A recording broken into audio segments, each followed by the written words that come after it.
Alright, so we are going to do the 4-bit binary odd parity state diagram.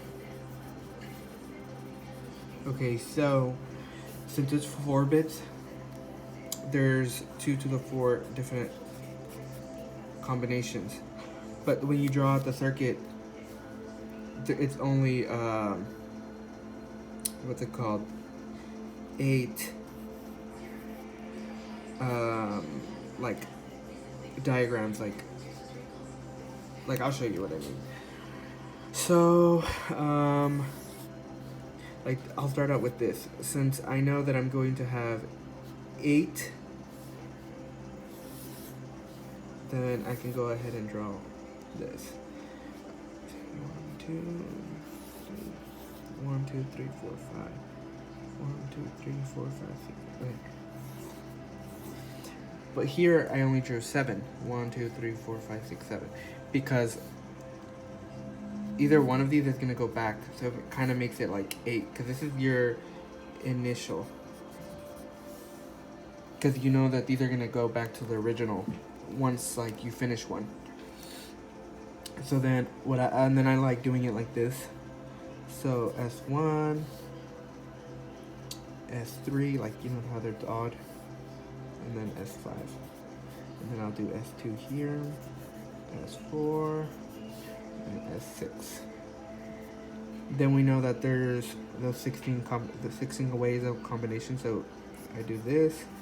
That's 1, 2, 3, 4, 5, 6, 7, 8,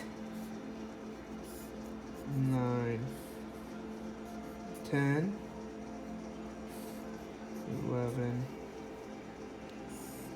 12, and then there's 13, 14, 15, 16, because there's 2 outputs, and I'll show what I mean by that.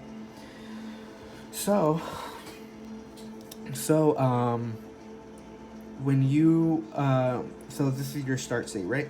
So when you enter a 1, like if you enter a 1, that's already starting off to an odd parity, right? So I like symbolizing as like the odd ones as odd parity. So like 1, 0, and so I'll just make myself a little note like it's odd, right? And so if I enter 1 again, it'll come out to even, right?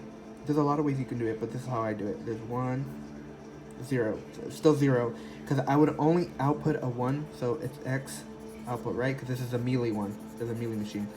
I would only put Z equal to 1 if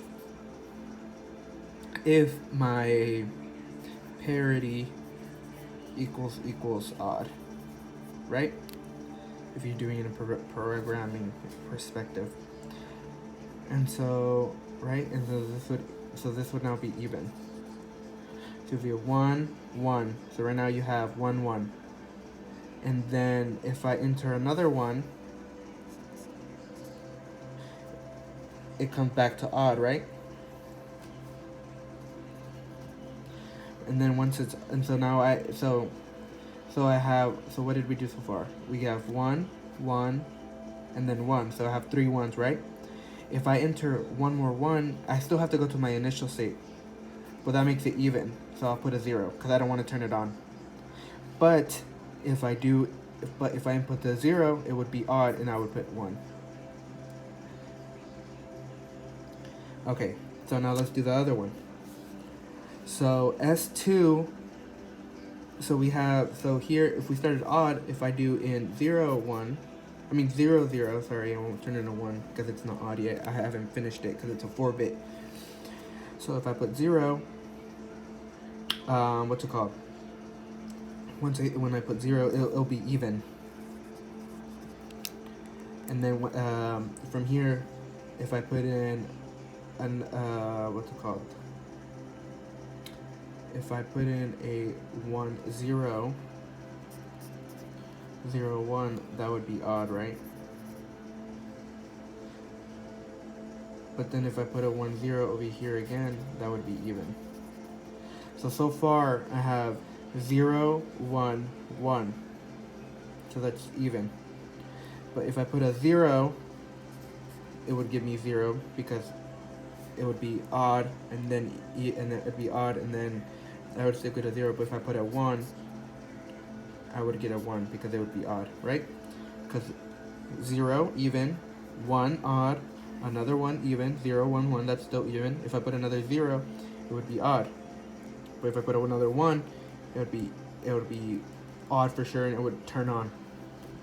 Now these in between here, they're always going to be zeros and zeros because these are the intermediate steps, like, you know, just in case. For example, if I put in a 1 and then a 0, and then from here I want to put a 1, then it goes out here. It's for like the intermediates, like in between. So like if x equals 1, 0, 0, 1, these are the intermediates. These are like in here. Or if I do x equals 1, 0, 1, 0. Like if you want to do that one, let's put it in. If you start up here and you put in a 1, you're going to go in here. It's odd. But if you put in a 0, it's going to go down here, which is still odd. And then if you put a 1, it's going to go over here, and then it's even because it's 1, 0, 1. And if you put a 0, you're going to go back up here, but you're going to output a 0. And from here you could then create your state diagram and your and then your implication tables, and then you could see if you can have any reduction. But we can already tell that this has no reduction.